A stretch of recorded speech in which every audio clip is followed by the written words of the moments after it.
In this video, you will learn what is trading, the Forex market, the equity market, the commodities market, and the derivatives market. The origins of trading date back to prehistoric times. It's been there ever since man started painting symbols on cave walls and realized that in exchange for an arrowhead, he could get paint. Some 10,000 years BC, exchanging cacao leaves for shiny stones was as common as selling cars for money today. Since goods were first exchanged between people thousands of years ago, trading has been a great way of making profits. People started trading everything: real estate, cattle, sugar, cotton, gold, oil, food, clothes, weapons, technology, even art. Today, even trading money for money is possible. Moreover, anyone can do it online, at any time, and from anywhere. The financial market is the place where financial assets such as stocks, bonds, currencies, and commodities are traded. Some people are motivated to trade because they expect to gain a profit on their investment. We call them speculators. Speculators try to anticipate price movements and trade to make a profit by buying low and selling high. Some other people are motivated to trade in order to manage their risk. We call them hedgers.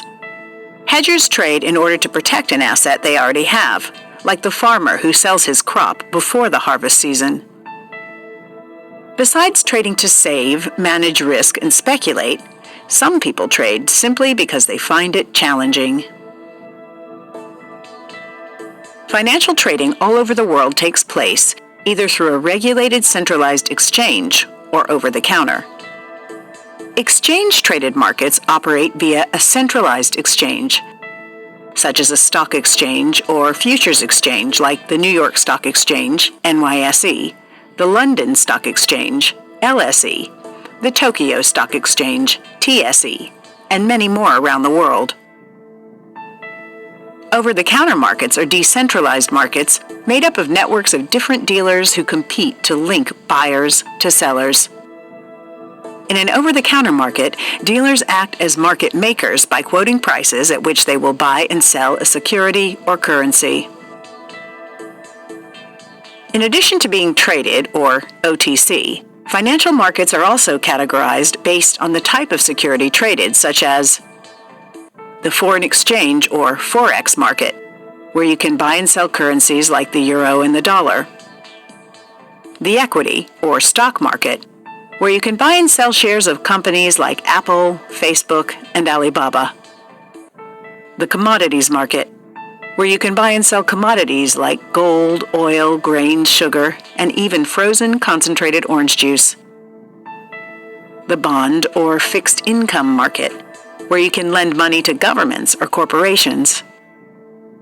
The derivatives market, where you can trade financial contracts that obtain their value from an underlying asset, like the above four.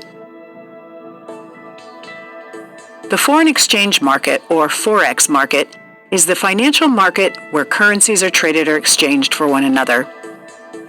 It is the biggest market in the world, with an average volume exceeding $5 trillion per day, and is open 24 hours a day, 5 days a week, from Monday to Friday.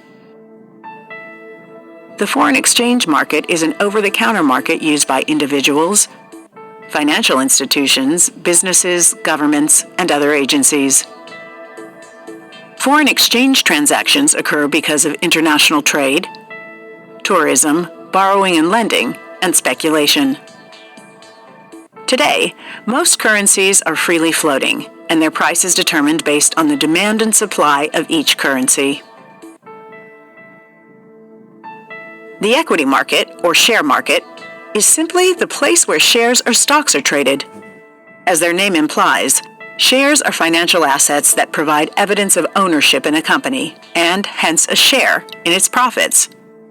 Shares of publicly listed companies like Apple and IBM are traded in a stock exchange like the New York Stock Exchange. If the company is profitable at the moment and expected to make more profits in the future, the price of the share will rise as more people will want to own part of this company. If the company is not profitable at the moment and is not expected to make future profits, its share price will drop, as people will not want to own that company, but will prefer another. The commodities market is the place where raw materials instead of manufactured goods are traded. They are divided into three main sectors: agricultural commodities. These include grains, food, and fiber like corn, soybeans, and cotton, but also livestock and meat like cattle. Energy commodities: crude oil, Brent oil, ethanol, natural gas, and propane. Metal commodities: industrial metals like copper, lead, and zinc, and of course precious metals like gold and silver. The bond market, or fixed income market, is the place where investors and traders trade debt securities. It is the market where borrowers that have shortage of cash meet with investors that have surplus of cash. The main issuers of bonds are governments, semi-government institutions like municipalities, and corporations like IBM. Debt securities can be as simple as a bank loan, a government bond, a corporate bond, as well as other securities. When you buy a bond, you are lending the issuer money, and they promise to pay you back in full with interest in the future. A city may sell bonds to raise money in order to build a bridge, while a company like American Airlines may issue bonds to buy new aircrafts. A derivative is an instrument whose value depends on or is derived from the value of some other instrument, called the underlying asset. For example, oil derivatives derive their value from the value of oil in the oil market. Derivatives are divided into two categories based on the asset they derive their value from. Commodity derivatives are based on commodities. Energy contracts derive their value from energy commodities like oil and gas. Financial derivatives are based on financial instruments. Stock and index contracts derive their value from the underlying stock or index. There are several types of derivatives, with the most common being futures, options, and contracts for differences, CFD. Futures: a standardized contract to buy or sell an asset at a predetermined price, at a specified date in the future. Options: a contract that gives the holder the right to buy, call option, or sell, put option, a security at a specified price. Contract for difference, CFD, a derivative contract used as a speculative tool against changes in the value of an underlying asset. Financial derivatives have many benefits, such as margin trading, going long and short, and some of them being tax exempted. Margin trading, however, as in all cases, can increase both the profit potential but also the risk, so traders must use them wisely and should always remember the most fundamental rule of investing: the higher the risk, the higher the return. In our next video, we will talk about Forex. Thank you for watching.